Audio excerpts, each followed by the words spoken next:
Welcome back to the channel. Get ready because today's story is an absolute roller coaster of high-stakes tension and forbidden romance. We are diving into Protocol and Pheromones, where a secret Omega general faces the scariest and steamiest inspection of her life. But before we unlock the door to the commander's office, do me a huge favor. Smash that like button to help us beat the algorithm, and make sure you are subscribed with notifications turned on so you never miss a new upload. I want to see the comments going wild today. Drop a timestamp of the moment that made you gasp or blush so I can see which scene was your favorite. And don't forget to let me know where you are watching from in the world. I love seeing how global our pack is becoming. Now, grab a cold drink because things are about to get very hot. Let's get into the story. One bad batch of illegal suppressants, one room full of 50 hungry alpha soldiers, and one high commander who just realized his beta strategist smells like peaches and distress. I thought he was going to court-martial me. Instead, he locked the door, pinned me against his desk, and growled the 4 words that ruined me. "You smell like mine." Chapter 1. The Bitter Pill. They say inhibitor 9 suppressants taste like chalk. That is a lie. They taste like battery acid, bad life choices, and the crushing weight of the patriarchy. 1 pill in the morning, 1 pill at night. That is the ritual. That is the price of admission for a life I wasn't born to have. If I want to be the chief strategist for the Northern Territory, if I want to command armies instead of being expected to knit sweaters for them, I have to be a beta. Or at least I have to smell like one. My bathroom mirror was foggy from the shower, blurring my reflection. I liked it that way. It made it easier to ignore the softness of my jawline and the curve of my hips, features that screamed biology I was trying desperately to mute. I wiped a circle in the glass and stared at myself. Sloane Mercer, 26 years old, top of her class at the academy, highest tactical aptitude score in the division, and a massive fraud. I shook 2 pills into my hand. My supply was running low, and the black market dealer I used in the lower sector, a shady guy named Ratbag, fittingly, had been ghosting me lately. The pills looked slightly different this time. A shade lighter? Maybe Ratbag changed suppliers. I didn't have the luxury of hesitation. I threw them back and swallowed them dry, grimacing as the chemical burn slid down my throat. Technically, what I was doing was treason. Omegas were protected, cherished, and systematically barred from high-stress command positions. The law said it was for our own safety. The law said our biology made us emotional, fragile, and a liability in the war room. I had spent 5 years climbing the corporate ladder just to prove the law was absolute garbage. I dressed quickly, pulling on the charcoal gray tactical uniform that signaled my rank. The fabric was stiff, unyielding, and perfect.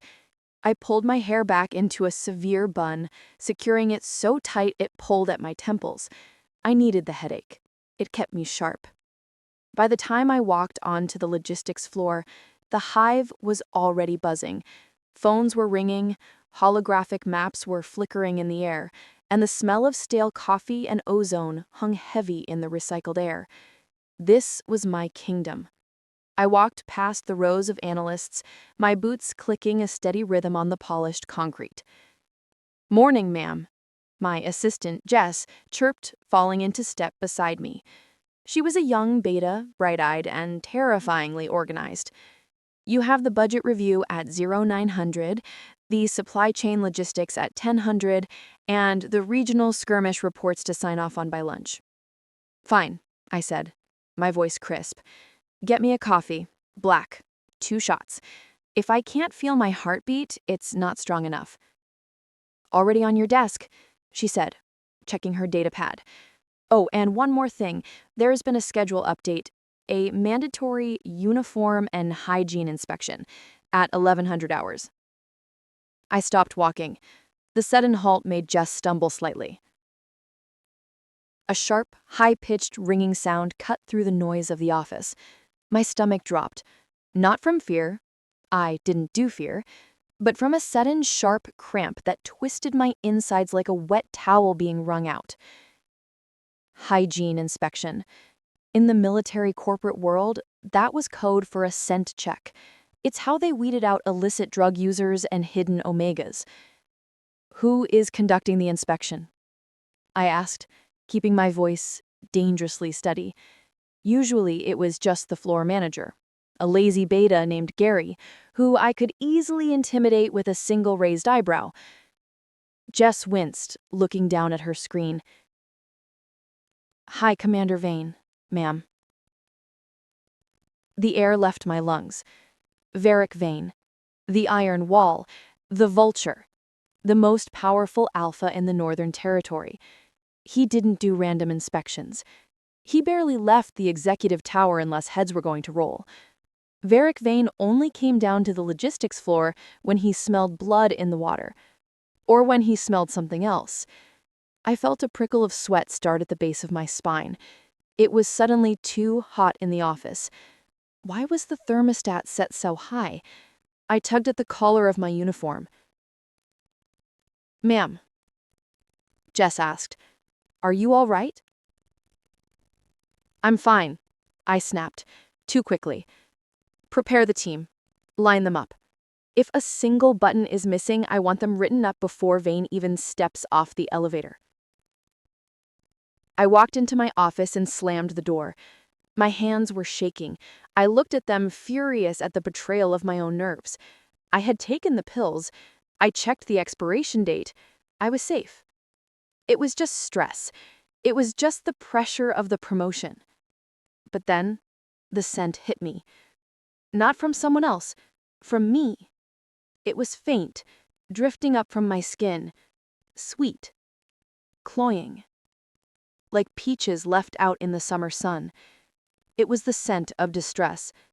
The scent of an omega in preheat. My suppressants had failed, and the big bad wolf was at the door. Chapter 2. The Predator Enters. I spent the next hour in a state of controlled panic. I went to the private bathroom in my office 3 times, scrubbing my neck with harsh, unscented antibacterial soap until the skin was raw and red. I reapplied my heavy-duty deodorant. I even sprayed a neutralizer on my uniform, a chemical spray usually meant to hide the scent of gun oil and sweat. It didn't matter. To my nose, the scent was still there, a sweet, underlying note of biological treachery. I could only pray that Varic Vane's nose was less sensitive than the rumors claimed. They said he could smell a lie from across a boardroom table. I hoped that was a metaphor. If not, I was about to be court-martialed before lunch. At 1100 hours exactly, the logistics floor went silent. 50 soldiers and analysts stood in rigid formation between the rows of desks. I stood at the front, my spine locked in a position of perfect attention, my hands clasped behind my back. My knuckles were white. The elevator at the far end of the hall chimed. It was a cheerful, mundane sound that heralded doom. The doors slid open with a soft hiss. High Commander Varic Vane stepped out. He was larger than he looked in the holographic briefings. He was a wall of black tactical gear and hard muscle, moving with the predatory grace of an apex predator. His face was sharp angles and cold disdain, his dark hair cut with military precision. He didn't look at the soldiers. He didn't look at the datapad his aide was trying to hand him. He just scanned the room, his eyes dark and unreadable. He began to walk down the line. The sound of his boots on the floor was the only noise in the room. Clack, clack, clack. He stopped in front of a young corporal 3 spots down from me. The boy was trembling. Varic leaned in, invading his personal space with terrifying ease. "Your boots," Varic said. His voice was a low baritone, smooth like expensive whiskey and just as dangerous. "They are scuffed." "Sir, the corporal stammered. "Silence," Varic commanded. He didn't raise his voice. He didn't have to. The authority in his tone was absolute. If you cannot maintain the leather on your feet, how can I trust you to maintain the integrity of our supply lines? Get out of my sight. You are on sanitation duty until I decide otherwise." The corporal fled. The rest of the line stiffened. Varic moved on. He was taking his time. He wasn't just checking uniforms. He was hunting. He moved methodically, critiquing a posture here, a loose thread there. He was dismantling my team, piece by piece, asserting his dominance over my domain. I focused on a spot on the wall behind him. Breathe, I told myself. Shallow breaths. Don't hyperventilate. Don't sweat. But the heat in my body was rising. It felt like a fever, hot and prickly under my stiff collar. My lower back ached. A dampness was gathering at the back of my neck. I clenched my thighs together, praying my legs wouldn't give out. Varic was getting closer. He was 2 people away. Then 1. He stopped in front of Jess. My assistant was brave, but she was small compared to him. He looked down at her, his expression bored. "Standard beta deviation," he muttered to his aide, who scribbled something down. "Adequate." Then he took a step to the side. He was in front of me. I stared straight ahead, refusing to meet his eyes. I was an officer. I was his equal in strategy, if not in rank. I would not cower. "General Mercer." He let my name roll off his tongue slowly, as if he were tasting it. "Commander Vane." I replied. My voice was steady. A miracle. He didn't critique my uniform. He didn't check my boots. He just stood there, towering over me, radiating a heat that rivaled my own. I could smell him. Clean linen, gunmetal, and the deep, rich musk of a powerful alpha. It made my head spin. It made my biology scream in response. He took a step closer. Too close. He broke the regulation distance for inspection. "You seem tense, General," he murmured, loud enough for only me to hear. "I take my duties seriously, sir." "Do you?" He tilted his head, his nostrils flared slightly. And then he froze. The air around us seemed to shatter. His eyes, which had been cool and detached, suddenly snapped to mine. The pupils expanded, swallowing the iris until his eyes were almost entirely black. He leaned in, his nose brushing the air just inches from my neck. He inhaled deeply, a long, dragging breath that sounded like a growl trapped in his chest. I stopped breathing. He knew. Chapter 3. The Discovery. The silence that stretched between us was louder than a scream. For a heartbeat, the bustling office, the war, the promotion, it all ceased to exist. There was only the predator and the prey, locked in a gaze that stripped me bare. Varic pulled back slowly, but he didn't step away.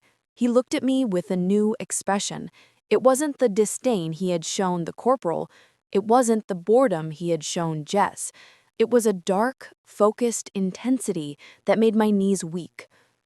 "General Mercer," he said, his voice dropping an octave. It vibrated in my chest. "Step forward." I hesitated. "Sir?" "Step forward."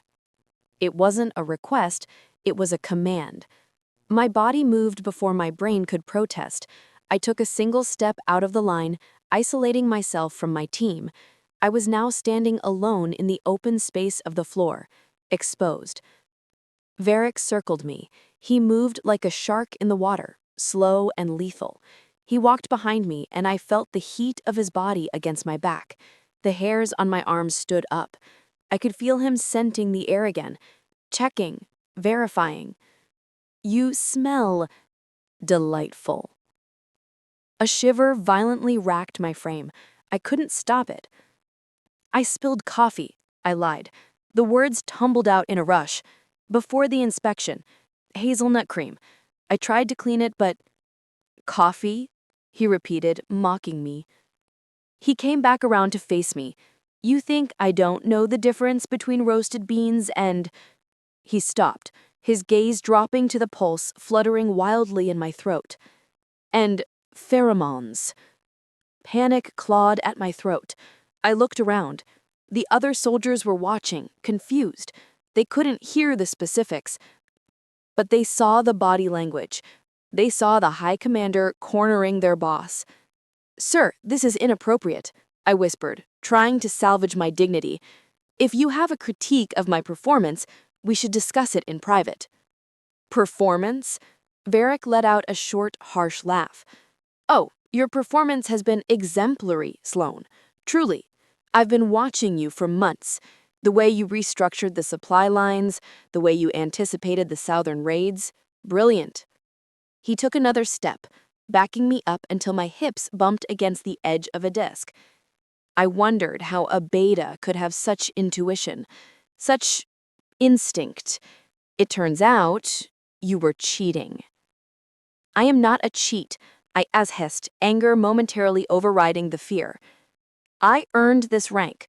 My brain did the work, not my biology." "And you are endangering it," he snapped.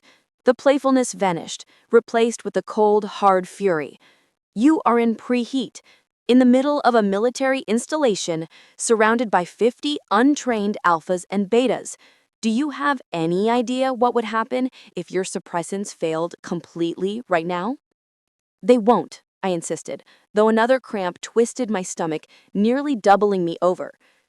"I have it under control." "You have nothing under control," he growled. He looked up, scanning the room. He saw the way the other male soldiers were starting to shift. They couldn't consciously smell me yet. Varic was an apex, his senses were sharper, but their instincts were waking up. A few of them were looking at me with confused frowns, tilting their heads. The biology was spreading. Varic's face hardened. He made a decision. He turned to the room, his chest expanding as he drew in a breath. "Everyone out!"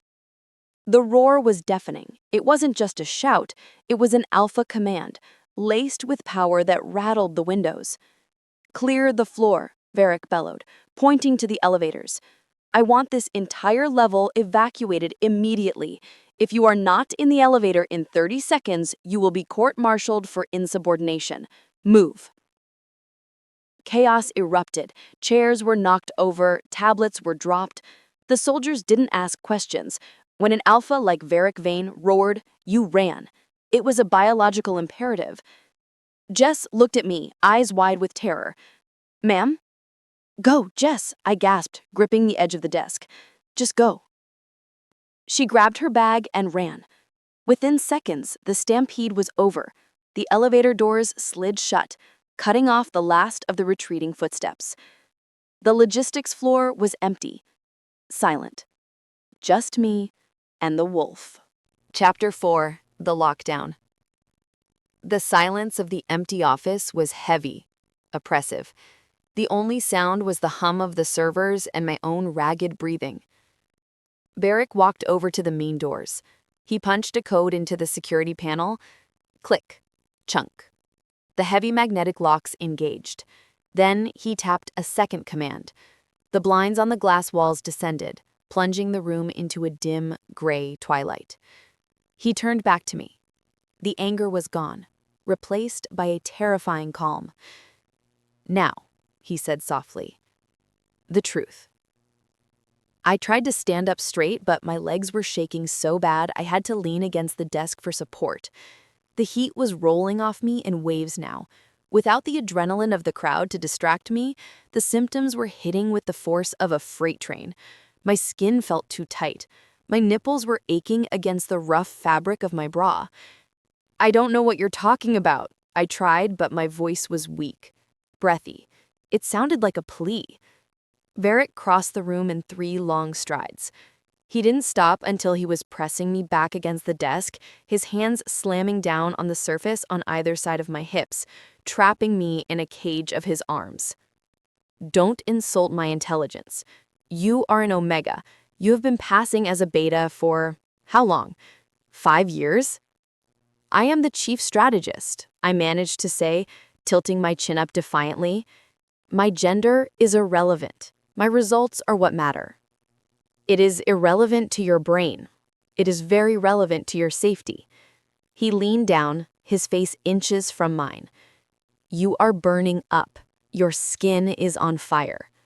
"I'm fine," I lied again. "You are in pain." "I can handle it." "You can't." He moved his hand down to my neck, his thumb resting on the frantic pulse point. "The suppressants are fighting your natural cycle. It causes a systemic reaction, a fever. If you don't release the pressure, you could go into shock." I knew he was right. I had read the medical journals. Rapid onset withdrawal from inhibitor 9 was dangerous. My body was trying to force a heat that the drugs were trying to stop. It felt like I was being torn apart from the inside. "I just need to go home," I said, trying to push past him. "I'll take a sick day. I'll write it out." Varic didn't budge. He was a solid wall of muscle. "You won't make it to the parking lot. You'll collapse in the elevator and then some passing private will find you, smell you, and we will have a diplomatic incident on our hands." "Then what do you suggest?" I cried out, losing my composure. "You locked us in. You sent everyone away. What is your plan, Commander? Are you going to court-martial me? Are you going to arrest me?" Varic looked down at me. His eyes were dark pools of intent. "No," he said roughly. "I'm going to help you." Chapter 5. The Relief. "Help me?" I laughed, a hysterical, jagged sound. "You're the High Commander. You don't help people, you give orders." "Then consider this an order," Varic said. He grabbed my waist. His hands were large, warm, and firm. He lifted me effortlessly, as if I weighed nothing, and set me on top of the desk. My boots dangled off the edge. I was now eye level with him. "This is a medical necessity," he stated, his voice clinical, though his eyes told a different story. "You are suffering from acute suppressant withdrawal. Your body needs to think it has initiated a heat cycle, so the fever breaks. Once the hormones stabilize, you will be able to function." "And how do you propose we do that?" I asked, my breath hitching. "I am not having sex with you on government furniture, Varic." "I didn't ask for sex," he said, his voice dropping to a low rumble that vibrated through my thighs. "I said I would stabilize you." Varic stepped between my knees. The friction of his uniform against my legs sent a jolt of lightning straight to my core. I gripped the edges of the desk so hard my fingernails scraped the wood. "We need to trick your biology," he said softly. "Your wolf needs to feel safe. It needs to feel claimed." "I am not letting you claim me," I panicked, trying to scoot back. "I am not yours." "Not permanently," he agreed. He reached up and unbuttoned the collar of his tunic, loosening it to reveal the corded muscle of his throat. "But right now, in this room, you are mine, because I am the only thing standing between you and a seizure." He placed his hands on my thighs. His thumbs rubbed slow, soothing circles against the fabric. It was maddening. It was grounding. For the first time in an hour, the spinning in my head slowed down. The scent of him, powerful, controlled, dominant, was acting like an anchor. "Breathe, Sloane," he commanded gently. "Inhale me." I did. I leaned forward, unable to stop myself. I breathed him in. Sandalwood, rain, power. My body sagged forward. I was so tired of fighting. "That's it," he whispered. "Good girl." The praise hit me harder than the pain. Good girl. Two simple words that shattered my defenses. I let out a whimper I couldn't suppress. "Please," I whispered, not even knowing what I was begging for. "I know," Varic murmured. He leaned in, his forehead resting against mine. "I'm going to take the pain away. I'm going to flood your senses until your body realizes it's safe." He moved his hands up my thighs to my hips, pulling me flush against him. He wasn't doing anything explicitly sexual, but the intimacy was overwhelming.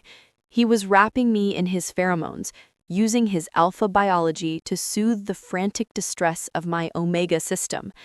"But you have to trust me," he said, his voice dropping to a rough growl that vibrated through my thighs. "You have to let go of the general, let go of the strategist. Right now, you just need to be Sloane." I looked into his black eyes. I saw hunger there, yes, but I also saw a fierce, terrifying protectiveness. "Okay," I breathed. "Okay," he echoed. He leaned down, his lips brushing against the sensitive skin just below my ear, right over my scent gland.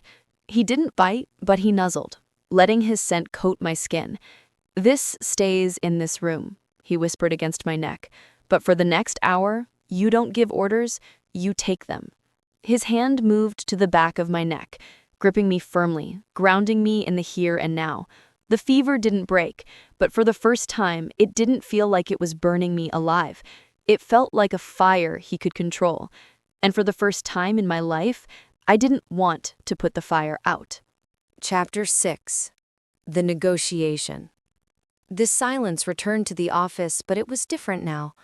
It wasn't the heavy, suffocating silence of impending doom. It was the quiet, settled dust of a storm that had finally broken. I sat on the edge of the mahogany desk, my fingers fumbling with the buttons of my tunic. My hands were still shaking, but not from fear. They shook from the aftershocks of a relief so profound it felt like I had been sedated. The fever was gone. The clawing, desperate heat that had threatened to consume my mind had been extinguished, replaced by a heavy, lethargic clarity. High Commander Varic Vane stood by the window, his back to me.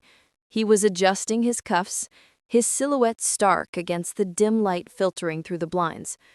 He looked perfectly composed, as if he hadn't just spent the last hour meticulously dismantling my defenses and resetting my biological clock with nothing but his hands and his voice.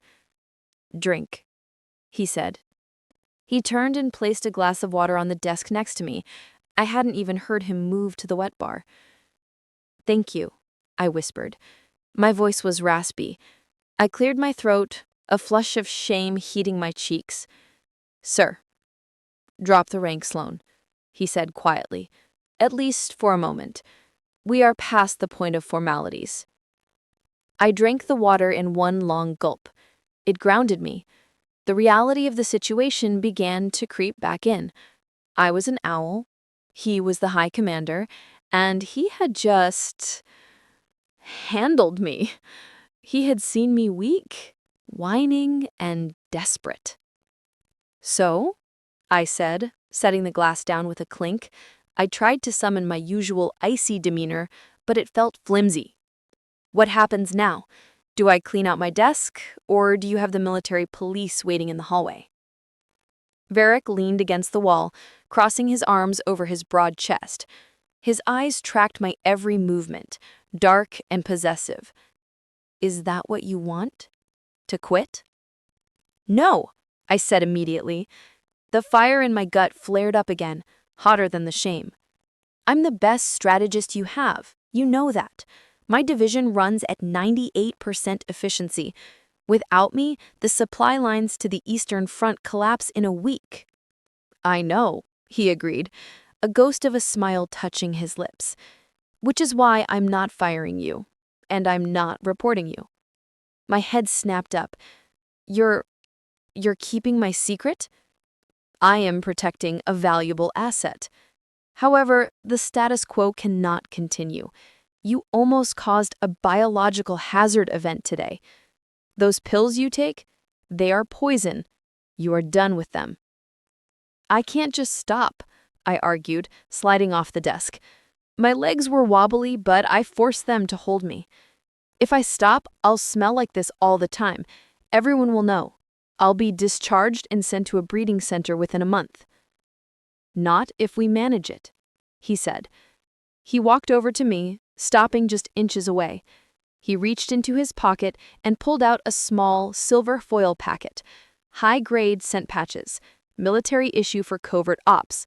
They mask pheromones completely, without destroying your endocrine system. You will wear one every day. I stared at the packet. "Where did you get these? Those are restricted to spec ops." "I have my sources," he said, evasively. "You will wear the patch. You will monitor your cycle properly. And when the pressure builds up, when the stress becomes too much..." He trailed off, his gaze dropping to my lips. The implication hung heavy in the air. You will come to me, he finished. I will manage your stress levels. I will ensure you are fit for duty. That is the deal. You keep your job, I keep you safe, and in return, you obey my health protocols. It was a deal with the devil. I knew that. He was offering me protection, but the price was control. He would be in charge of my body. But looking at the alternative, losing my career, my freedom, everything I had built, it wasn't really a choice. I looked at his outstretched hand, holding the silver packet. I looked at the uniform I had fought so hard to wear. Deal, I whispered. Chapter 7, Monday Morning Paranoia. The weekend passed in a blur of sleep and anxiety. I didn't leave my apartment. I spent 2 days staring at the ceiling, replaying the sensation of Varic's hands on me, the sound of his voice praising me. It was terrifying how easily my body had submitted to him. It was humiliating. It was annoyingly addictive. By Monday morning, I was a wreck of nerves. I applied the scent patch Varic had given me, a small, translucent square that adhered to the sensitive skin behind my ear. It tingled, cool, and medicinal. I sniffed my wrist. Nothing. No peaches, no distress, just soap and skin. It worked. Walking into the Citadel felt like walking onto a battlefield without a weapon. Every glance felt like an accusation. Did they know? Did Jess suspect why the floor had been evacuated? General Mercer. I jumped, nearly dropping my datapad. It was just Gary from accounting. Gary was a beta, with the situational awareness of a damp sponge. Good morning, I managed, forcing a smile that felt like a grimace. Crazy drills on Friday, huh? I've never seen Vane that worked up. Gas leak drill, right? That's what the memo said. Though, weirdly, the hazmat team never showed up. I let out a breath I didn't know I was holding. Varic had covered it up. Yes, I lied smoothly. A potential chemical leak in the ventilation. False alarm. But the commander takes safety very seriously. Scary guy, Gary muttered, shaking his head. I wouldn't want to be locked in a room with him. I felt a phantom heat flare in my cheeks, remembering exactly what it was like to be locked in a room with him. No, I agreed weakly. You wouldn't. I made it to my office without hyperventilating. Jess was already there, organizing my schedule. She looked at me with concern, but she didn't say anything. We fell back into the rhythm of work. Emails, briefings, logistics. It was normal. I was safe. Then, at 10 a.m., the intercom on my desk beeped. General Mercer, came the deep, distorted voice of the High Commander's executive assistant. Commander Vane requires your presence in the war room for the weekly strategy alignment. My heart hammered against my ribs. I hadn't seen him since I walked out of his office Friday evening. We hadn't spoken. I had just taken the patches and fled. Acknowledged. I checked my reflection in the darkened window. My uniform was perfect. The patch was hidden by my hair. I looked like the ice queen they all thought I was. But beneath the wool, my heart was racing like a trapped bird. I grabbed my files and marched to the elevator. It was time to find out if Varic Vane could keep a secret or if I was walking into a trap. Chapter 8. The War Room. The War Room was the beating heart of the Citadel. It was a cavernous space dominated by a massive holographic table displaying the terrain of the Northern Territory. Around it sat the board of directors, 12 alphas and betas who controlled the fate of millions. And at the head of the table sat Varic. He didn't look up when I entered. He was listening to General Cross, a bloated, blustering alpha who had been trying to get my budget slashed for years. Cross smelled like cheap cigars and ego. And frankly, Cross was saying, gesturing at the map with a sausage-like finger. I don't see why we need a dedicated logistics division for the southern border. It's a waste of resources. We need boots on the ground, not spreadsheets. These analysts are bleeding us dry. I took my seat quietly. The air in the room was thick with testosterone and aggression. Usually, I had to fight to be heard in this room. Today, I felt different. I felt a strange sense of calm. Maybe it was the patch. Maybe it was knowing the scariest monster in the room was actually on my side. General Mercer, Varic said. He still hadn't looked at me. He was staring at the hologram. Your response. I stood up. I could feel the eyes of the room on me. General Cross is correct that boots on the ground are essential, I said, my voice clear and steady. However, boots without ammunition are just targets. My analysis shows that the southern supply line is vulnerable to interception. If we cut the logistics budget, our front line will starve in 3 days. Unless General Cross plans to feed the troops with his dazzling personality, I suggest we keep the trucks running. A few betas stifled chuckles. Cross turned purple. Now listen here, little lady. Cross started, standing up. General Cross. Varic's voice cut through the air like a whip. It wasn't loud, but it stopped Cross mid-sentence. Varic finally turned his head. He looked at Cross with bored contempt, and then his eyes slid to me. For a split second, his gaze softened. It was microscopic. A slight dilation of the pupils, acknowledgement, connection. General Mercer's mind is the sharpest weapon in this room. If she says the line will starve, then it will starve. We follow her plan. Silence descended on the table. Cross looked like he had been slapped. Understood, Commander, Cross muttered, sitting down heavily. Sit down, Sloane. He used my first name. In front of the board. It was a breach of protocol. It was a claim. He was marking me. Not with scent, but with influence. He was telling every alpha in the room that I was under his protection. I sat down, my legs trembling under the table. I wasn't sure if I should be terrified or thrilled. Chapter 9. The Private Channel. The meeting dragged on for another 2 hours. It descended into the minutiae of fuel costs and transport schedules. I kept my face neutral, taking notes, projecting the image of the perfect soldier. But my data pad kept buzzing. At first, I thought it was Jess sending me updates. Then I saw the encryption level. Top secret clearance. Sender, V. I kept the pad flat on the table, glancing down discreetly. V. You didn't eat breakfast. I froze.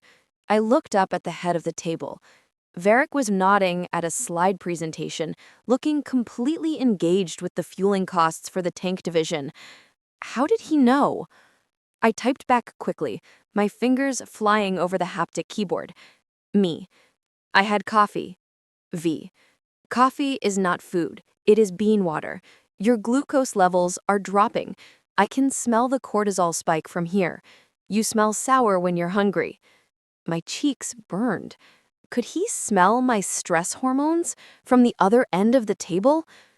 The patch hid my omega scent, but apparently it didn't hide my physiological state from an apex alpha who was tuned into me like a radio frequency.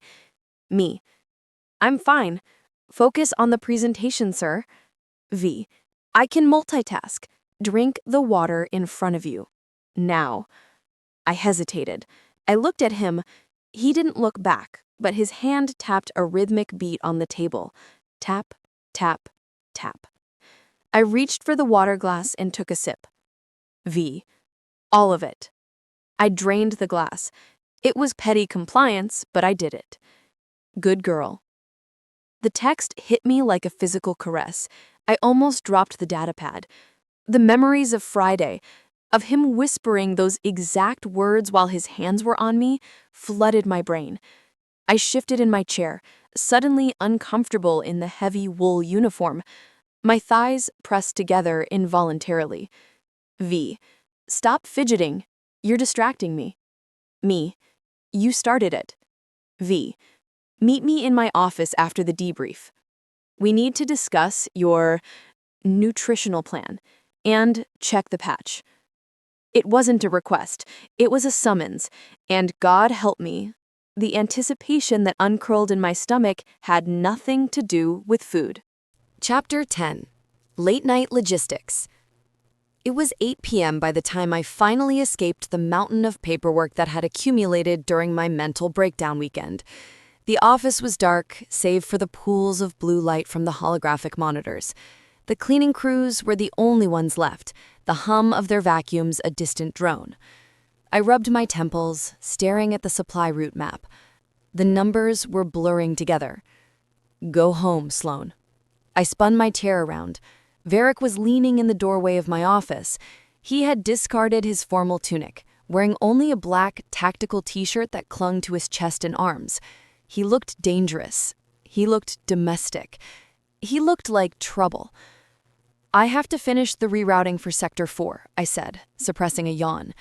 If I don't, the convoy leaves blind tomorrow. The convoy can wait. You cannot. He walked into the room. He carried a paper bag. The smell of roasted chicken and herbs wafted out, instantly making my stomach growl loud enough to be heard in the silence. He placed the bag on my desk, right on top of my map. Eat, he commanded. I'm not hungry, I lied. Varic placed a hand on the back of my chair and spun me around so I was facing him. He leaned down, placing his hands on the armrests, trapping me. Do not lie to me, he said softly. I told you, Sloane. I am responsible for your health now. If you run yourself into the ground, your body will retaliate. Your cycle will become unstable again. Do you want another incident like Friday? No, I whispered. Then eat. He opened the bag and pulled out a container of food. It wasn't cafeteria slop. It was real food. High protein. Greens. And while you eat, you will tell me why you are so afraid of General Cross. I picked up the fork, feeling strangely small. I'm not afraid of him. You are, he corrected. I smelled the fear spike when he challenged you. Why? He is a bloviating idiot. I took a bite of the chicken. It tasted like heaven.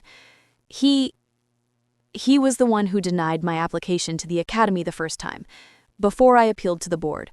He said women like me, betas, or what he thought was a beta, didn't have the stomach for war. Varic's expression darkened. A shadow passed over his face that terrified me. His wolf was close to the surface.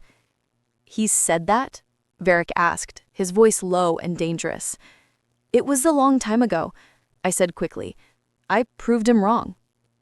Yes, Varic murmured. He reached out and tucked a loose strand of hair behind my ear. His fingers lingered on the sensitive skin of my neck, right over the scent patch. You did. But he still needs to be taught a lesson in respect. Varic, I warned, I fight my own battles. I know, he said. His thumb brushed my jawline. But you are part of my pack now, Sloane, even if no one else knows it, and no one insults what is mine. The possessiveness in his voice was heavy, suffocating, and warm. I should have pushed him away. I should have reminded him of the HR protocols. Instead, I leaned into his touch just for a second and took another bite of food. Eat up, he whispered, a wicked glint entering his eye. You're going to need your energy. I have a new stress relief technique I want to try during the board meeting tomorrow. What kind of technique? I asked suspiciously. Let's just say, he smirked, it involves vibration and your ability to keep a poker face. Chapter 11. The Boardroom Test. I have faced enemy insurgencies. I have diffused live explosives. I have reorganized the entire logistics division of the Northern Territory in 3 days without sleeping. But nothing, absolutely nothing, is harder than listening to Gary from accounting talk about quarterly synergy while I have a vibrating device concealed beneath my skirt. I sat at the mahogany conference table, my spine ramrod straight. To the 12 other board members, I was the picture of lethal professionalism. My uniform was pressed, my hands were folded neatly over my datapad, and my face was a mask of polite interest. But under the table, my legs were clamped together so hard, my muscles were screaming. High Commander Varic Vane sat at the head of the table. He looked bored. He was leaning back in his leather chair, one hand resting casually on the armrest, the other hidden beneath the table. In his hand, I knew, was a small, black remote control. It had been his idea. Not a game, but a stress resistance drill, he called it. He argued that if I insisted on working himself to the bone, I had to prove I could function under extreme physiological duress. He claimed that if I was ever captured, the enemy would try to break my concentration with sensory overload. He said if I couldn't command a boardroom while my body was screaming, I couldn't be trusted to command a battlefield. I called him a sadist. He called it operational conditioning. Buzz. The vibration started low, a gentle hum against sensitive skin. It was barely audible over the drone of the projector fan, but to me it sounded like a chainsaw. My breath hitched. I grabbed my pen, gripping it until my knuckles turned white. Gary clicked to the next slide. And if we look at the vertical integration on slide 4, I dared to glare across the table. Varic wasn't looking at the screen. He was watching me. His eyes were dark, amused, and terrifyingly focused. He wasn't just teasing. He was grading me. He saw the way my pupils dilated. He saw the bead of sweat tracking down my temple. Buzz. Buzz. He changed the pattern. Short, sharp bursts. It was distracting. It was maddening. I tried to focus on the numbers on the screen, but they were swimming. The heat in my body was rising, flushing my skin. I prayed the high collar of my uniform hid the redness creeping up my neck. General Mercer. I jumped. Everyone was looking at me. Gary was waiting for an answer. I apologize, I managed, my voice sounding strained and breathless. Could you repeat the question? I asked about the drop in efficiency in Sector 7. You look flushed, General. Is the AC not working for you? I looked at Varic. He arched a single eyebrow. His thumb hovered over the button on the remote. Don't you dare break, his look said. I'm fine, I lied through gritted teeth, forcing my voice to remain steady. Just absorbing the data. Excellent, Varic said, his voice smooth and deep. Then perhaps you can explain exactly why Sector 7 is struggling, in detail. He pressed the button. Continuous mode. The vibration ramped up. It wasn't a gentle hum anymore. It was a relentless demand for attention. My vision blurred. I couldn't think. I couldn't speak. I just wanted to slide under the table. Sector 7, I gasped, forcing the words out, relies on firm leadership and hard discipline. Is that so? Varic murmured. Then perhaps we should increase the pressure. He didn't turn it off, he turned it up. Chapter 12. The Interloper. The meeting finally ended without me causing a diplomatic incident, though I fled the room the moment Varic dismissed us. I spent 10 minutes in the restroom splashing cold water on my face, trying to recalibrate my nervous system and willing the tremor in my legs to stop. When I finally composed myself and returned to the logistics floor, the atmosphere had shifted. There was a woman standing at my desk. She was tall, blonde, and strikingly beautiful in a way that felt engineered in a lab. She wore a tailored white suit that cost more than my entire year's salary, and she was leaning over my workstation, laughing at something Varic, who was standing next to her, had said. Varic never laughed. I stopped in the hallway. a cold, ugly feeling curling in my gut. It wasn't fear. It was something sharper. Possessiveness. My inner wolf raised its hackles. "General Mercer," the woman said, turning as I approached. Her smile was bright, but her eyes were calculating. "We were just talking about you. I'm Director Elise Thorne, Public Relations." "Director," I nodded stiffly. "Can I help you?" "Elise is coordinating the press release for the new border initiative," Varic said. His voice was neutral, professional. He didn't look at me with the heat he had shown in the boardroom. The wall was back up. "My files are classified," I said, stepping between her and my computer. "Oh, I have clearance," Elise said. She reached out and touched Varic's arm, a casual, lingering touch on his bicep. "We go way back, don't we, Commander?" My eyes dropped to her hand on his arm. It took every ounce of my training not to bare my teeth.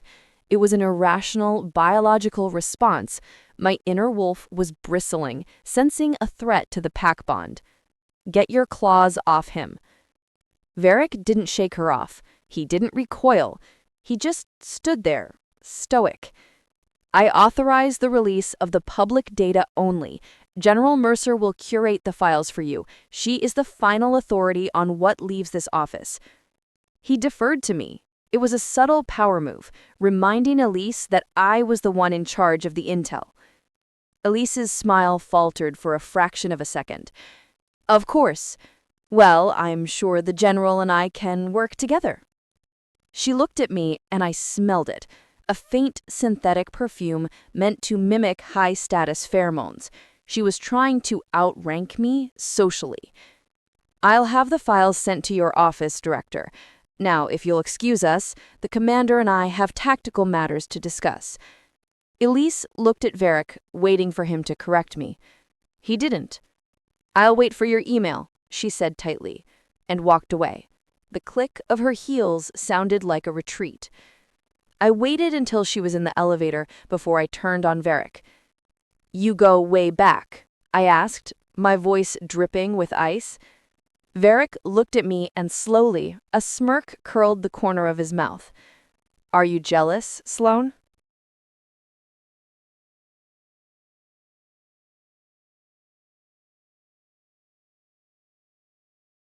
Chapter 13. Territorial Rights. "I am not jealous," I snapped, marching past him into my office. "I am annoyed. PR people are security risks, and she touched you." "She did," Varic agreed, following me in. He kicked the door shut behind him. The sound of the latch clicking was heavy and final. "She is a tactile person. It means nothing." "It means she thinks she has a claim," I said, throwing my datapad onto my desk. I turned to face him, adrenaline pumping through my veins. "She thinks because she knew you way back, she can walk into my territory and put her hands on my commander." Varic took a step toward me. The amusement in his eyes was gone, replaced by that dark, hungry intensity I was beginning to crave. "Your commander?" he repeated softly. I froze. I hadn't meant to say it like that. The words had slipped out, driven by the instinct to protect what was mine. "You know what I mean," I deflected. "My superior officer." "I don't think that's what you meant," Varic murmured. He closed the distance between us, backing me up until I hit the filing cabinets. The sound of the latch clicking was heavy and final. "You smell like synthetic vanilla and ambition." I wrinkled my nose.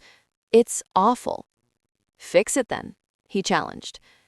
He stood there, arms open slightly, offering himself to me. It was a role reversal that made my head spin.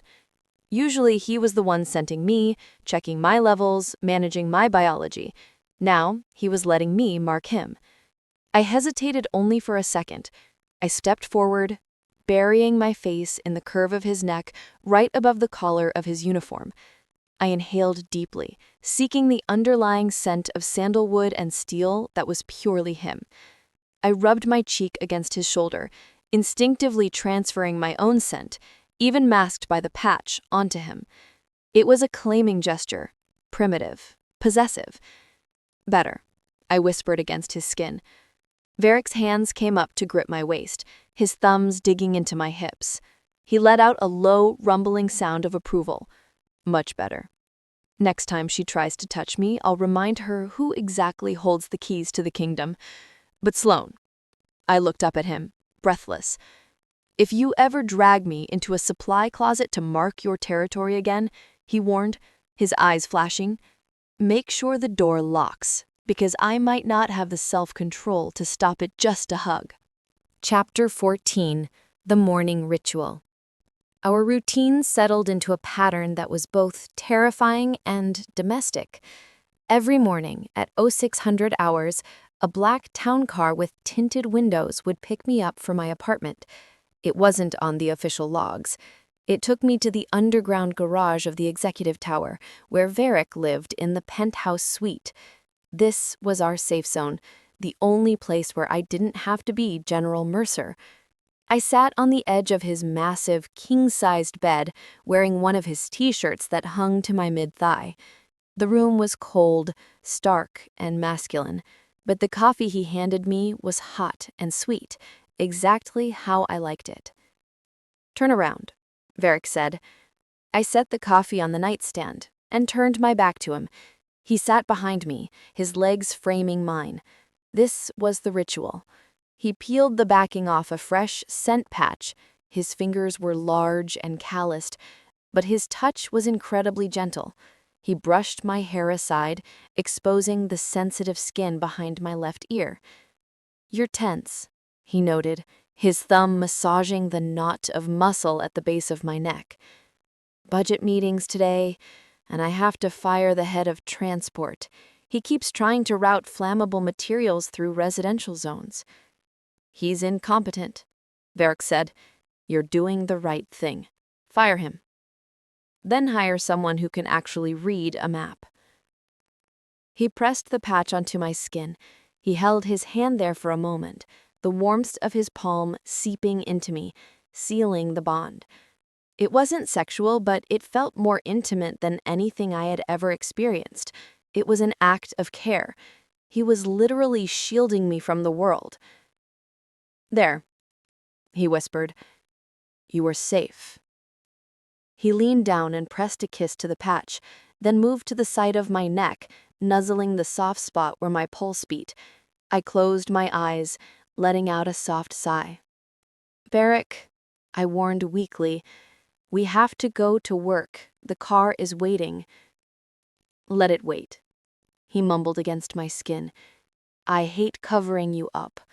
I hate that you have to hide. It's the law, I reminded him. If they knew. If they knew, he pulled back, his face hard.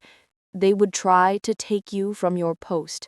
They would try to put you in a breeding facility. And I would have to burn the Citadel to the ground to stop them. He wasn't joking. I saw the violence in his eyes. It was a stark reminder of who he really was. He wasn't just my lover. He was a warlord, and I was the only thing keeping the monster on a leash. No burning, I said, reaching up to cup his jaw. Just strategy. We play the long game. We win from the inside. He turned his face into my palm, kissing the center of my hand. The long game, he agreed. Now, get dressed, before I decide to declare a holiday and keep you in this bed all day. Chapter 15: Sensory Shutdown. By Friday, the long game felt like it was killing me. The crisis in Sector 4 had escalated. I had spent 48 hours staring at screens, coordinating troop movements, and drinking stale coffee. My eyes burned. My brain felt like it was packed with cotton wool. When Varic found me in my office at 9 p.m., I was staring at a blank wall, unable to remember the command to shut down my computer. He didn't say a word. He walked in, packed my bag, and pulled me out of the chair. I have work, I slurred, stumbling slightly. You have exhaustion, he corrected. He drove us to his penthouse. He didn't turn on the lights. He led me into the bedroom, stripped me out of my stiff uniform, and wrapped me in a silk robe. "Lie down," he ordered. I collapsed onto the bed. "My brain won't stop," I whispered, my voice sounding thin and brittle. "I keep seeing the maps. I keep seeing the casualty reports." "I know. That's why I'm turning it off." He produced a sleep mask. It was thick, padded silk. He placed it over my eyes, plunging me into total darkness. "Don't move," he commanded. "Don't speak. Don't think." Then he put noise-canceling headphones over my ears. Silence. Absolute, beautiful silence. I felt the mattress dip as he laid down beside me. I couldn't see him, I couldn't hear him, but I could feel him. I felt his heavy arm drape over my waist, pulling me backward until my back was pressed against his chest. I felt his steady, slow thump of his heart against my spine. It was sensory deprivation, but it was also the ultimate security. With my senses cut off, I didn't have to analyze anything. I didn't have to watch for threats. I didn't have to listen for orders. I was relieved of duty. For the first time in a week, my muscles unclenched. The map in my head faded. I surrendered to the darkness and the weight of the Alpha holding me.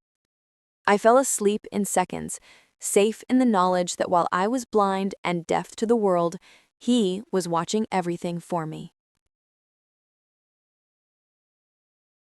Chapter 16. The Leak. The peace of the sensory deprivation chamber was shattered by a sound that every soldier dreads: the red phone. I woke up instantly, my heart hammering against my ribs like a bird trapped in a cage. Varic was already moving. He was out of bed and pulling on his trousers before I even managed to slide the sleep mask off my forehead.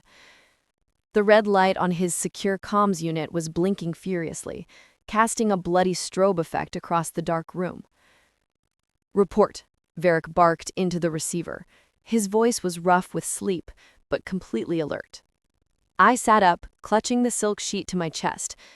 The air in the penthouse, usually so warm and safe, suddenly felt freezing. I watched Varic's back stiffen. I saw the muscles in his shoulders knot with tension. "Understood," he said. "Lock down the perimeter. No one leaves the building. I'm incoming." He slammed the phone down and turned to me. His face was a mask of stone. The lover who had held me all night was gone. The High Commander was back. "Get dressed, Sloane." He tossed my uniform onto the bed. "We have a breach." "What kind of breach?" I asked, already scrambling to pull on my tactical pants. "Physical? Did rebels cross the perimeter?" "Worse," Varic said grimly, strapping his holster to his thigh. "Data. Someone leaked the Sector 4 troop movements. The convoy we rerouted yesterday was ambushed an hour ago. We lost 3 trucks." I froze, one boot halfway on. "That's impossible. I encrypted those files myself. The only people who had access to the final route were me, you, and the board, which means we have a traitor at the highest level." The drive to the Citadel was silent. The windows of the town car were blacked out, but I could feel the tension radiating off Varic. He was furious. A silent, cold fury that was far more terrifying than his shouting. When we arrived, the Citadel was in chaos. MPs were stationed at every elevator. Internal affairs agents in their gray suits were swarming the logistics floor like sharks sensing blood. "General Mercer." It was Director Thorne. Elise. She was standing near my desk, flanked by 2 IA agents. She wasn't smiling today. She looked vindicated. "Commander Vane?" Elise nodded to Varic, then turned her cold eyes on me. "We've been waiting for you. Internal Affairs traced the digital signature of the leak. It originated from this terminal." She pointed a manicured finger directly at my computer. My stomach dropped. "That's absurd. My terminal is biometrically locked. No one can use it but me." "Exactly." Which is why, General Mercer, you are hereby relieved of duty pending a full investigation into treason. Chapter 17. The Accusation. The word treason hung in the air like a guillotine blade. The bustle of the office stopped. Every analyst, every soldier, every clerk froze and looked at me. I stood there, stripped of my dignity in front of the people I had led for 5 years. "This is a mistake," I said, my voice shaking with suppressed rage. "I did not leak those files. I spent the last 48 hours trying to protect that convoy. Why would I sabotage my own work?" "The logs don't lie, General," said the lead IA agent, a man named Sterling who had dead eyes and the personality of a wet cardboard box. "The files were accessed at 0300 hours using your credentials. They were transmitted to an unsecured server in the dead zone." I started to say I was asleep. I started to say I was with the High Commander. I stopped. I looked at Varic. He was standing perfectly still, his expression unreadable. If I said I was with him, I would provide my alibi, but I would also reveal our relationship. I would reveal that he was sleeping with a subordinate. I would reveal that he had been hiding an Omega in his bed. It would destroy him. It would destroy his command, and in the middle of a war, that would destroy the Northern Territory. Varic saw the realization in my eyes. He saw me swallow the truth. "General Mercer was unavailable at 0300 hours," Varic said smoothly. "However, digital signatures can be spoofed. Until a forensic analysis is complete, there will be no arrests." With all due respect, Commander, Elise stepped closer to him. "This is a level 5 breach. Protocol dictates immediate detainment in the brig." "I am the protocol," Varic snarled, turning on her. The alpha growl in his voice made Elise take a step back.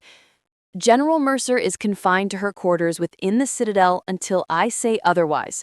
She will have no access to the network, but she is not going to a cell." "Sir," Sterling protested. "Do you want to argue with me, Agent?" Varic asked softly. His hand rested on the hilt of his service weapon. Not a threat, just a promise of violence. "I have not slept and I have lost 3 trucks. Do not test my patience." "No, sir," Sterling said. "We will escort her to her quarters." "I can walk myself," I said, straightening my jacket. I refused to look like a victim. I walked past Varic. He didn't look at me. He couldn't. If he looked at me now with the fear and desperation pouring off me, he would break. He would tear the room apart to protect me, and we couldn't afford that. "General," he said as I passed. His voice was cold, distant, official. "Do not leave your room." It was an order, but under the ice I heard the plea. "Stay safe. Let me fix this." "Yes, Commander," I whispered. Chapter 18. The Distance. My quarters in the Citadel were essentially a glorified dorm room. A bed, a desk, a small bathroom, no computer, no phone, no connection to the outside world. For the first 24 hours, I paced. I paced until my feet hurt. I went over every interaction, every email, every file I had touched in the last week. Who could have done this? Who had the skill to spoof my biometrics? But by the second day, the anxiety shifted into something physical. I reached up and touched the patch behind my ear. It was peeling at the edges. I had 1 spare in my pocket, but after that, I was out. And my suppressants were in my desk drawer, which was currently wrapped in crime scene tape. But it wasn't just the hormones. It was the withdrawal from him. I hadn't realized how much I had come to rely on Varic's presence, his scent, the grounding weight of his hand on my neck. Without it, I felt unmoored. I felt small. The silence in the room was deafening. I sat on the floor, hugging my knees to my chest. I felt like a child in timeout. Knock, knock. I scrambled up. "Varic?" The door opened. It wasn't Varic. It was a young private pushing a food cart. "Dinner, ma'am," he mumbled, not looking me in the eye. He was afraid of me, the traitor general. "Wait," I said, putting my hand on the door before he could close it. "Have you seen the commander?" "Commander Vane is in the war room, ma'am. He's been there for 2 days. He threw General Cross out of the building this morning."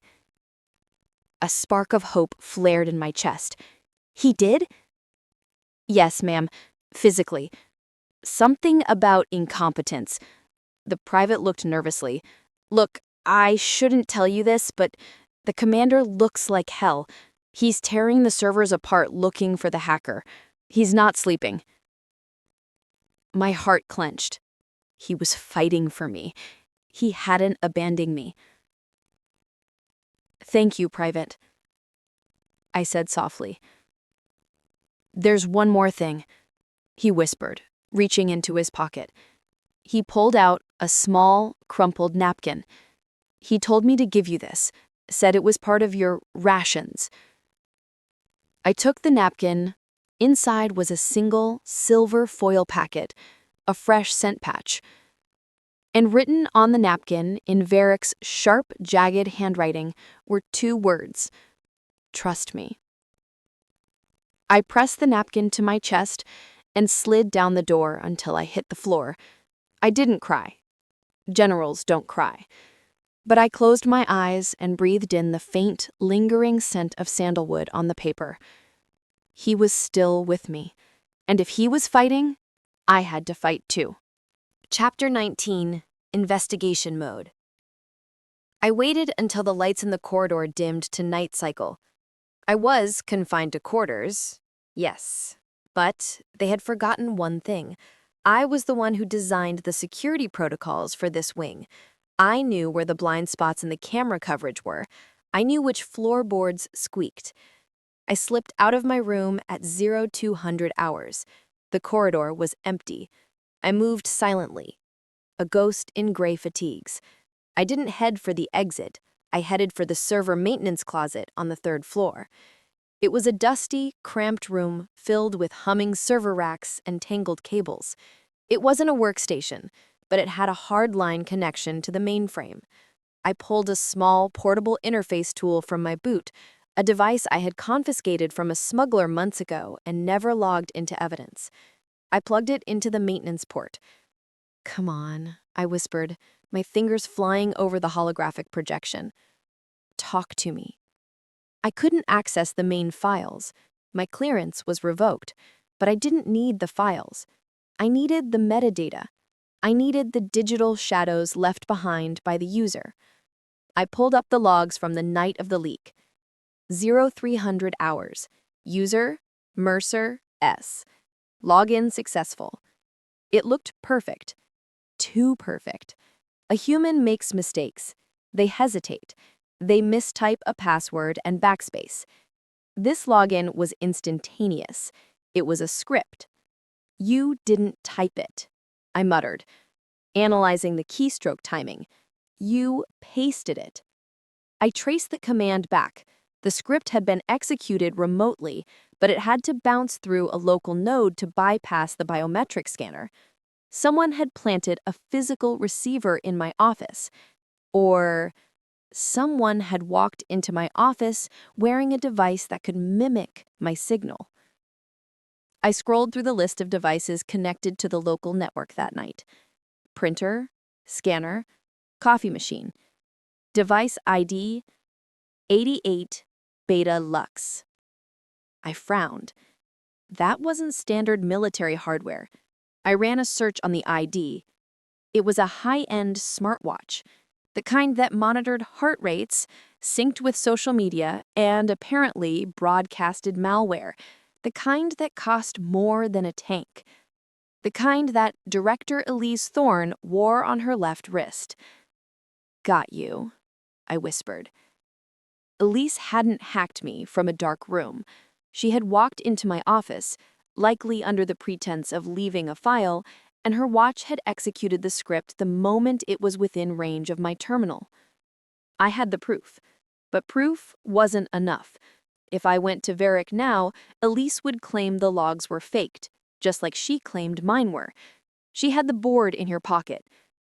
I needed a confession. Or better yet, I needed to catch her bragging about it. Chapter 20. The Trap. I returned to my room before dawn, adrenaline buzzing in my veins. I didn't sleep. I formulated a plan. It was risky, it was dangerous, and Varic would absolutely kill me if he knew what I was about to do, but I couldn't wait for him to save me. The longer this investigation dragged on, the closer they got to finding out I was an Omega. I had to end this tonight. When the private brought my breakfast, lumpy oatmeal again, I slipped him a note. "Give this to Director Thorne," I said, making my voice sound tremulous and broken. Tell her I'm ready to make a deal." The private looked surprised, but he nodded. An hour later, the response came. Not a note, but a summons. "Director Thorne will see you in the archives," the guard said, opening my door. "She says she has the authority to negotiate your resignation." The archives, the basement level. Soundproof. Private. Perfect. I walked down the long concrete hallway. The air was cool and smelled of old paper and dust. Elise was waiting for me at the end of the aisle, standing under a flickering halogen light. She looked triumphant. "Smart choice, Sloane," she said, her voice echoing off the metal shelves. "I told the board you were likely overwhelmed. A breakdown. If you sign the confession, you can leave with a dishonorable discharge instead of a prison sentence." "Why?" I asked, stopping 10 feet away. I made sure to hunch my shoulders, looking defeated. "Why me? I never did anything to you." "You exist."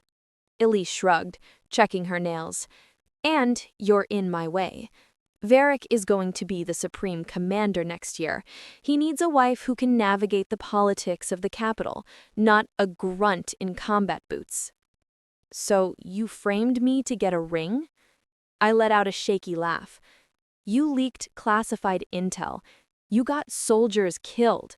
For a marriage proposal?" "Soldiers die," Elise said coldly. "It's what they're for. Collateral damage. It's chess, Sloane. You're just a pawn." "Is that on the record?" I asked, my voice suddenly losing its tremor. I straightened up, dropping the act. Elise frowned. "What?" I reached into my collar and pulled out the small, blinking interface tool I had taped to my chest. The light was green. Recording active. "You just confessed to a level 5 treason, and you just called our fallen soldiers collateral damage. The board might forgive a little espionage, Elise, but they won't forgive that." Elise's face went pale, then red. She snarled, dropping the facade of the socialite. "Give me that drive," she hissed. "Come and get it," I challenged. She lunged, but she wasn't a soldier. I was. I sidestepped her clumsy grab, grabbed her wrist, the one with the expensive watch, and twisted.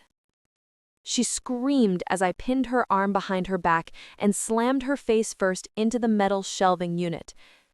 "This is why you don't pick a fight with logistics. We always account for the variables." "Let me go," she shrieked. "Guard, guard!" "The guards are outside, and down here, no one can hear you scream. Now you're going to walk upstairs with me, and you're going to tell the commander exactly what you did." Suddenly, the lights in the archives went out. Pitch black. I froze. "I wouldn't be so sure about that, General." A deep voice from the darkness spoke. It wasn't Varic. It was General Cross, and I heard the distinct click-clack of a shotgun being racked. Chapter 21. The Hunter and the Strategist. Darkness is not an absence of light, it is an abundance of cover. When General Cross killed the lights in the archives, he thought he had blinded me. He thought he had trapped a frightened female in a basement with a predator. He was wrong.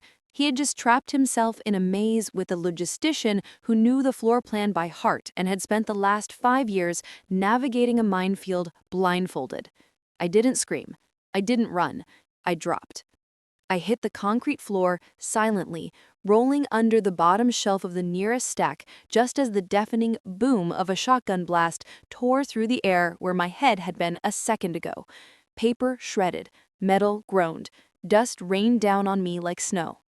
"Come out, little girl," Cross taunted, his voice echoing wetly in the dark. "Elise says you have a recording. Hand it over, and I might make it quick." I crawled on my elbows, military crawl, ignoring the sharp debris digging into my forearms. I needed to get to the fire suppression system at the north end of the aisle. Elise was sobbing somewhere to my left. "You said you wouldn't shoot! You said we'd just scare her!" "Shut up!" Cross snarled. Click, clack, another shell racked into the chamber. "She knows too much. She's a loose end." He paused, his voice dropping to a conspiratorial growl directed at Elise.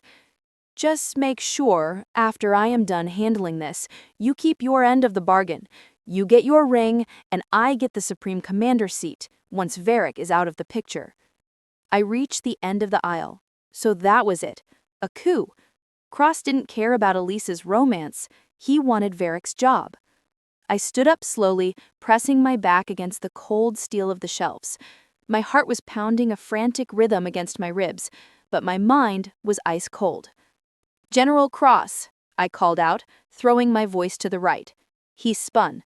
Boom! Sparks flew as buckshot hit a metal cabinet 20 feet away from me. He was jumpy. Good. "You're wasting ammunition," I said, moving while he was deafened by the blast. "And you're violating about 6 dozen military protocols. Treason, attempted murder, unsanctioned discharge of a weapon. Do you want me to cite the penal codes, or are you too stupid to count that high?" "I am the law," Cross roared. "I am an alpha. You obey me." Then he did it. He drew in a massive breath and unleashed his command voice. "Kneel." The power of it hit me like a physical wave. It was designed to force submission, to crush the will of any Omega or Beta in range. My knees buckled instinctively. My wolf whined in terror, urging me to bare my throat. But I didn't kneel. I gritted my teeth, gripping the shelf until the metal bit into my palms. The command washed over me, heavy and suffocating.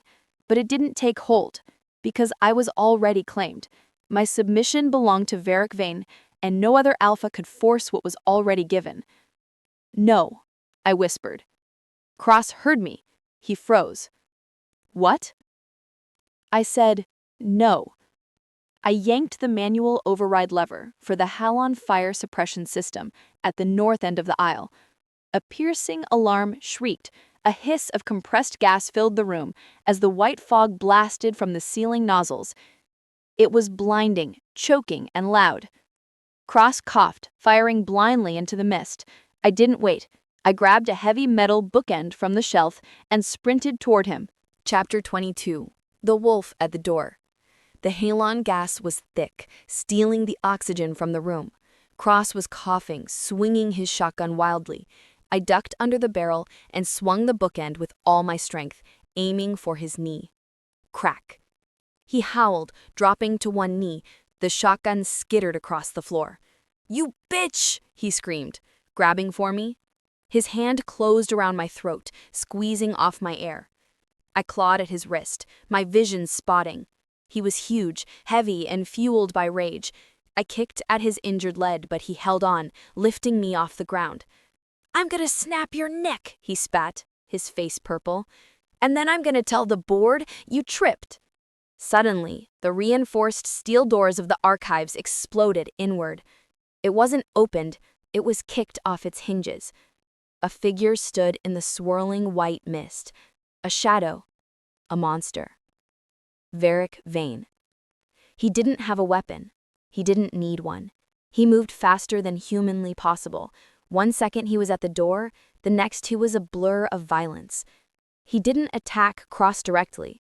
He grabbed Cross's wrist, the one holding my throat, and squeezed. There was a sickening crunch of bone. Cross screamed and dropped me. I hit the floor, gasping for air, coughing as oxygen rushed back into my burning lungs.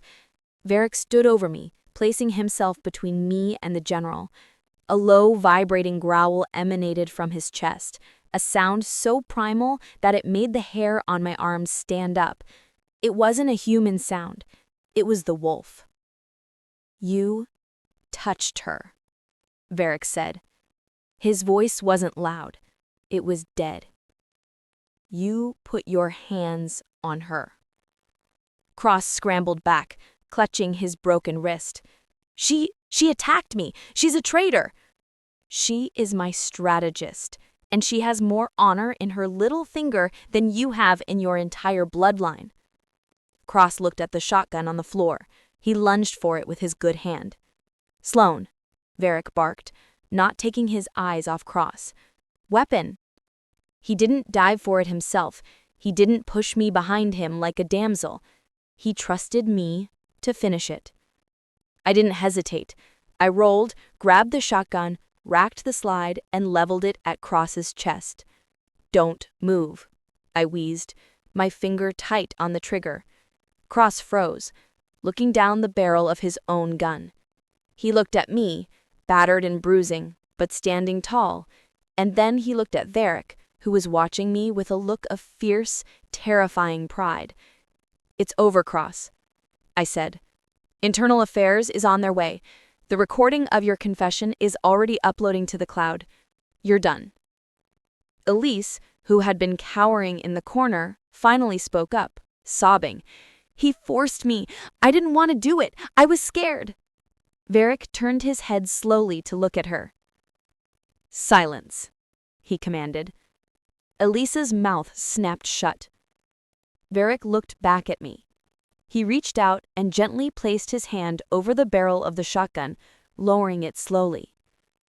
"Good work, General. Stand down. I've got them." Chapter 23. Aftershocks. The ride back to the penthouse was a blur of flashing lights and sirens, but we weren't in a police car. We were in Varic's private vehicle, speeding away from the chaos. I sat in the passenger seat, staring at my hands. They were shaking uncontrollably. The adrenaline crash was hitting me hard. I felt cold, nauseous, and incredibly fragile. My throat throbbed where Cross had grabbed me. Varic drove with one hand on the wheel. His other hand was gripping mine so tightly his knuckles were white. "You're okay," he kept repeating, as if trying to convince himself. "You're okay. I have you." "I almost shot him," I whispered. "I had the gun. I wanted to pull the trigger. I really wanted to." "But you didn't, because you are not him. You are disciplined. You are better." He pulled the car into the underground garage and killed the engine. The silence was sudden and heavy. He turned to me. He unbuckled his seatbelt and then mine. He reached out and touched the darkening bruise on my throat. His fingers were trembling. His eyes flared with a fresh wave of rage, the black pupils swallowing the iris. "I should have killed him. I should have torn his throat out. Then you would be in jail, and who would sign my budget requests?" That broke the dam. Varic pulled me across the center console, dragging me into his lap. I buried my face in his neck, inhaling the scent of him, sandalwood, sweat, and safety. I clung to him, shaking, letting the tears finally fall. "I thought you lost me," he murmured into my hair, his arms crushing me against his chest. When I heard the gunshot, Sloane, I stopped breathing. My heart stopped. I handled it. I used the fire suppression system. I improvised. "I know. You were brilliant. You were magnificent." He pulled back to look at me. His hands framed my face, his thumbs wiping away the tears and the grime from the archives. The look in his eyes wasn't just relief, it was worship. "I need to feel you. I need to know you're alive." He kissed me. It wasn't gentle. It was desperate. It was a collision of teeth and lips and breath, fueled by the terror of near death. I kissed him back with equal force. needing the physical confirmation that we had survived. His hands roamed over my body, checking for broken bones, checking for wounds, reclaiming every inch of me that had been threatened. "Mine," he growled against my mouth. "Mine. Mine." "Yours," I gasped. "Always." We sat there in the dark garage for a long time, just breathing the same air, letting the bond settle the panic in our blood. We had won the battle, but the war wasn't over. Chapter 24. The Empty Seat. 3 weeks later, the dust had settled. General Cross and Director Thorne were in federal custody, awaiting trial for treason and conspiracy. The recording I had captured was damning. Cross's confession, combined with the forensic trail I had uncovered, was enough to put them away for life. Elise had turned state's witness in about 5 minutes, singing like a canary to save her own skin. The board of directors convened in an emergency session. I walked into the war room. The last time I was here, I was a suspect. Today, I was the hero. The seat at the head of the table, Varic's seat, was empty. Varic was standing at the window looking out at the city. "General Mercer," the chairman of the board said, standing up. "Please, sit." I took my usual seat. The chairman cleared his throat. "In light of General Cross's, removal," the chairman began, "and High Commander Vane's promotion to Supreme Commander of the Allied Forces, there is a vacancy." My heart skipped a beat. Supreme Commander. Varic had reached the top. He was now the most powerful man in the hemisphere. "We need a new High Commander for the Northern Territory. Commander Vane has made a recommendation. He believes there is only one strategist capable of handling the logistics of the war." I looked at Varic. He turned from the window. His face was impassive, professional, but his eyes were warm. "General Mercer," Varic said, "the board would like to offer you the position of High Commander." The room went silent. Me? A woman? A suspected beta? It was unprecedented. "It comes with a full clearance upgrade, a salary increase, and, of course, the authority to restructure the entire division as you see fit." It was everything I had ever worked for. It was the pinnacle of my career. It was the power to actually make a difference, to save lives, to win the war with intelligence instead of brute force. "There is just one formality," the chairman said, sliding a datapad across the table toward me. I looked down at the screen. "Mandatory medical screening, genetic verification required for high command status." My blood ran cold. As a general, I could fudge the medicals. I could use private doctors, I could fake the forms. But a high commander, they were tested by the state. They underwent genetic sequencing to ensure they were physically fit to lead. There was no hiding. There were no pills, no patches, no bribes that could fool a genetic sequencer. If I took the job, they would know I was an Omega. And if they knew I was an Omega, the law said I couldn't lead. I looked up at Varic. He knew. He had to know this was a condition of the promotion. He was watching me, waiting. He wasn't telling me what to do. He was letting me choose. I started, my voice failing. "Take 24 hours to review the contract, General," Varic said smoothly, cutting off my panic. "It is a big decision." Chapter 25. The Dilemma. I stood in front of the mirror in my apartment, staring at the scent patch behind my ear. It was peeling again. I ripped it off. The skin underneath was red and irritated. I was tired of the patches. I was tired of the pills that tasted like acid. I was tired of looking over my shoulder every time I walked into a room. I had saved the Citadel. I had taken down a traitor. I was the best strategist they had. But I was an Omega. And in the eyes of the law, that one word erased everything else. I picked up the contract Varic had given me. High Commander Mercer. It looked beautiful on paper. My phone buzzed. It was a text from Varic. "V. Come up. We need to talk." I grabbed my coat and left. When I arrived at the penthouse, Varic wasn't in uniform. He was wearing casual clothes, sitting on the couch with a glass of whiskey.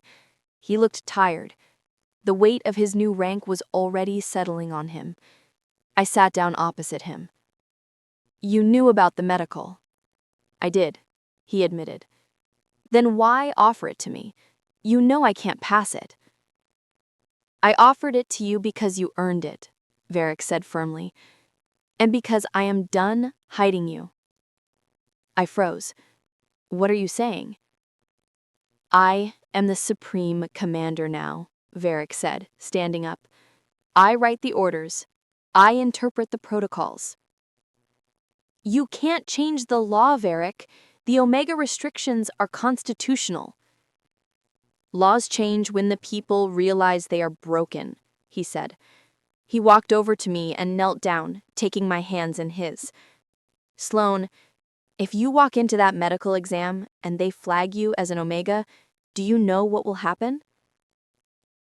"I'll be discharged," I whispered. "No," he said fiercely. "The board will panic. They will look at your record, your victories, your aptitude scores, and they will realize that the best soldier they have is the one they said shouldn't exist. They will have to choose, lose the war without you or make an exception. It's a gamble. If they choose to discharge me, I lose everything." "Not everything," Varic said. He brought my hand to his lips. "You will never lose me. If they discharge me, I resign. We walk away. We let them fight their own war. We'll go live in a cabin and I will chop wood and you can yell at the squirrels." I stared at him. "You would do that? You live for the Corps." "I lived for the Corps when I had nothing else. Now I have you. I'm willing to burn it down, Sloane, but I think you can win this. I think you can force them to see you." He reached into his pocket and pulled out the data pad with the contract. He hit the medical schedule button. "Monday morning, 0800 hours. Are you brave enough to stop hiding?" I looked at the screen. I looked at the man who believed in me more than I believed in myself. I took a deep breath. Monday morning. Let's make history. Chapter 26. The Red Light. The medical bay was white, blindingly, aggressively white. It smelled of antiseptic and cold steel, the smell of judgment. I sat on the exam table, the paper crinkling beneath me every time I shifted. Dr. Aris, the chief medical officer, was a man who looked at patients like they were malfunctioning engines rather than people. He adjusted his glasses and looked at the genetic sequencer humming on the counter. "Arm," he said, holding a syringe. I rolled up my sleeve. My skin was pale, the blue veins stark against my wrist. I didn't flinch when the needle slid in. I watched the vial fill with dark red blood. This was it, the truth in a glass tube. "Standard procedure for high command promotion," Dr. Aris muttered, slotting the vial into the machine. "We check for genetic markers, predispositions to stress-induced cardiac events, and caste verification. Normally, we rely on the annual physicals from the sector clinics, but for a Supreme Command appointment, the state requires a direct sequence." I said nothing. I just clasped my hands in my lap and waited. The machine whirred. A progress bar on the screen filled up slowly. 20%, 50%, 80%. Beep, beep, beep. A red light flashed on the console, a harsh, dissonant sound that cut through the sterile silence. Dr. Aris frowned. He tapped the screen. "That's odd. Machine error." He reset the sequence. Beep, beep, beep. "This doesn't make sense," he muttered, squinting at the data readout. "It's flagging an endocrine anomaly. The hormone levels are..." inconsistent with a beta profile. He turned to look at me, really look at me, for the first time. His eyes narrowed. "General Mercer," he said slowly, "are you taking any medication that wasn't disclosed on your intake form?" "No," I said. My voice was calm. I had stopped taking the suppressants 3 days ago. My system was clearing out. "The machine says—" He hesitated, struggling to say the word. "The machine says you are presenting omega markers. High functioning, but undeniable." The room went silent. The air conditioner hummed. "The machine is correct," I said. Dr. Eris dropped his stylus. It clattered loudly on the floor. But you are the chief strategist. You have a kill count. You have the highest endurance rating in the sector." "Yes, I do," I said, lifting my chin. "But your records," he stammered, pulling up my file on his datapad. 5 years of service, 5 annual physicals, all confirmed beta. How is this possible? "Private clinics in the lower sector have loose morals and low salaries, doctor. 100 credits to a lab tech to swap a vial, a little forgery on the digital intake. It's surprisingly easy to buy a beta status when you're just a grunt." I smoothed my uniform, standing tall. But I knew I couldn't bribe a state geneticist, and I knew this machine doesn't take credits. Omegas cannot serve in combat roles. It's biology. You're not built for the stress. "I have been doing this job for 5 years, doctor. I think the evidence suggests that your biology textbooks are wrong." "I have to report this," he whispered, reaching for the comms unit on the wall. "I have to call the board." "Go ahead. I'll wait." Chapter 27. The Verdict. The emergency session of the board was louder than a battlefield. I stood in the center of the room, stripped of my weapon, while 12 men shouted over each other.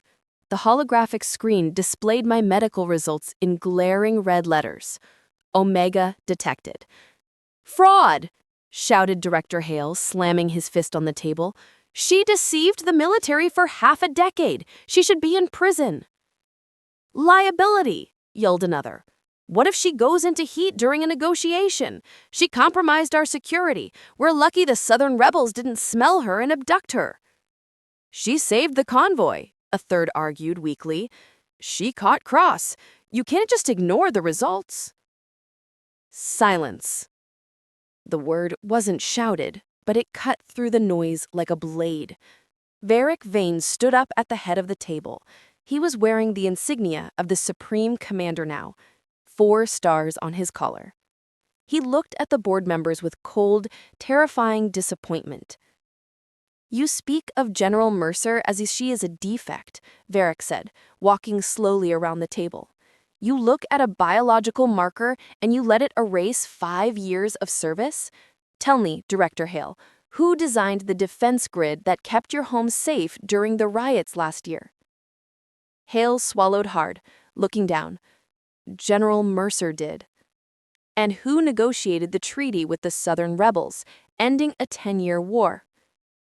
"General Mercer," another member mumbled. "So," Varic stopped in front of me, turning to face the room. He didn't touch me, but his presence was a shield. I looked at him. I saw the respect in his eyes. He wasn't trying to own me. He was trying to hack the system for me. I nodded imperceptibly. "Then let it be recorded," Varic said, his voice ringing out, "that General Mercer is under my direct protection. She is my mate, and anyone who questions her rank questions mine." Chapter 28. The Public Claiming. The press conference was held on the steps of the Citadel. Cameras from every news outlet in the territory were flashing, a sea of lenses and microphones. The rumor mill had leaked the story, the Omega General, the Supreme Commander's secret. We walked out together. Not with him leading and me following, but side by side. I wore my dress uniform. The medals on my chest caught the sunlight. I didn't hide my scent. I wore no patch. For the first time, I let the world smell me. The peaches, the softness, mixed with the steel of my rank. Varic stepped to the podium. There have been questions regarding the leadership of the Northern Territory, he began. Let me answer them clearly. He gestured to me. General Sloane Mercer is the newly appointed High Commander of Logistics. She is also the first open Omega to hold this rank in the history of our nation. A murmur rippled through the crowd. Shock. Disbelief. A few reporters look like they might faint. Some say this makes us weak. I say it makes us honest. Strength does not come from a blood test. It comes from action. General Mercer has saved the city more times than you know, and she did it while fighting a system that told her she was nothing. He turned to me then, ignoring the cameras, ignoring the protocol. He took my left hand. He didn't shake it.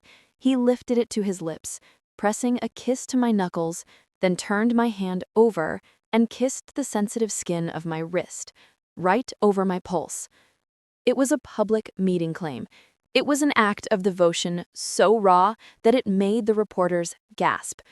He is my partner, Varic said into the microphone, his eyes locked on mine. In war, in peace, and in life, any challenge to her authority will be answered by me. He looked at the crowd, daring anyone to object. His alpha aura flared, rolling over the front row of reporters like a physical weight. Any questions? There were none. Chapter 29. New Normal. The first month was chaotic. My inbox was flooded. Half of it was hate mail. Purists calling me an abomination, telling me to get back in the kitchen. But the other half was letters from Omegas, young ones hiding in the academy, telling me they had kept their heads down until they saw me on the steps. I sat on the balcony of the penthouse, our penthouse, reading a letter from a young girl who wanted to be a pilot. You're smiling, Varic said, walking out with 2 cups of coffee. I'm inspiring, I corrected, taking the mug. It's exhausting. Being a symbol is heavy. Varic sat down next to me, stretching his long legs out. He looked relaxed.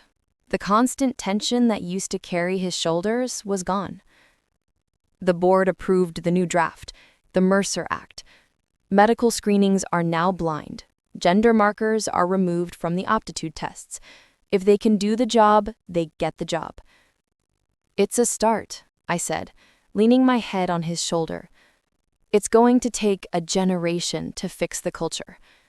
We have time, he murmured, kissing the top of my head. I looked at the bathroom counter through the glass doors. It was empty. The bottle of suppressants was gone. The patches were in the trash. I took a deep breath. The air smelled of rain and city dust and him. I started, trying to find the word. Exposed? He suggested. Free, I said. I feel clear. My head isn't foggy anymore. I can think better. Although my sense of smell is annoying, I can smell when the neighbors burn toast. That's dangerous, Varic chuckled. You were already smarter than me. Now I'll never win an argument. You never won arguments before, Varic. You just outranked me. He laughed, a deep, genuine sound that I wanted to bottle and keep. He pulled me into his lap, careless of who might see from the street below. I don't outrank you anymore, he whispered against my lips. In this house, we are equal. Good, because it's your turn to do the dishes. That was part of the treaty. Chapter 30, The Next Generation. 6 months later. The wind whipped across the tarmac at the airfield. I stood with a clipboard, watching the new recruits run drills. Pick up the pace, I shouted. My grandmother moves faster than that, and she's dead. Knees to chest, let's go. The soldiers scrambled over the obstacle wall. They were faster this year, stronger, and mixed. I saw alphas helping betas over the wall. I saw an Omega recruit leading the sprint. The dynamic was changing. It wasn't perfect, but it was better. "General," a deep voice rumbled behind me. I didn't turn. I knew that voice in my bones. "Supreme Commander, to what do I owe the pleasure?" Varic stepped up beside me. He was wearing his dress blues, looking intimidating as hell. The recruits slowed down to stare, terrified. "Inspection," he said, keeping his face stern. "We passed inspection last week." I checked off a box on my clipboard. "My logistics are flawless." "Not the troops," he said softly. "You." He stepped closer, his hand brushing my lower back. The touch was possessive, warm, and electric. "How are you feeling?" he asked, his voice dropping so the soldiers couldn't hear. "I'm fine, Varic," I rolled my eyes, though I leaned into his touch. "I'm pregnant, not invalid." He grinned.